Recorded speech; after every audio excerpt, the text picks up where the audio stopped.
பேங்க்ல அக்கௌண்ட் இருக்கிற எல்லாருக்கிட்டையுமே டெபிட் கார்டு இருக்கும். அந்த டெபிட் கார்டு நம்ம எதுக்காக யூஸ் பண்றோம்? ஏடிஎம் வித்ட்ரால் யூஸ் பண்றோம், ஆன்லைன் டிரான்சாக்ஷனுக்காக யூஸ் பண்றோம். பட் இதை தாண்டி முக்கியமான ஒரு பெனிஃபிட் இருக்குங்க அந்த டெபிட் கார்டுக்கு.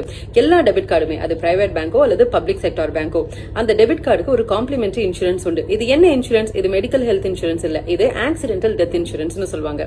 சோ இந்த கார்டு ஹோல்டருக்கு என்னைக்காவது ஆக்சிடென்ட் ஆயிடுச்சு, அதுல உயிரிழப்பு ஏற்படுது அல்லது பெர்மனன்ட் டேமேஜ் ஏற்படுது அப்படிங்கிற பட்சத்துல இந்த இன்சூரன்ஸை கிளைம் பண்ணிக்கலாம். அவங்க யூஸ் பண்ணக்கூடிய கார்டுக்கு தகுந்த மாதிரி 50,000 இருந்து 10 லட்சம் வரைக்கும் அந்த இன்சூரன்ஸ் தொகை கிடைக்கும் அப்படின்னு சொல்றாங்க. இதுக்கு என்ன பண்ணணும் அப்படின்னா, முக்கியமான 2 கண்டிஷன் இருக்கு.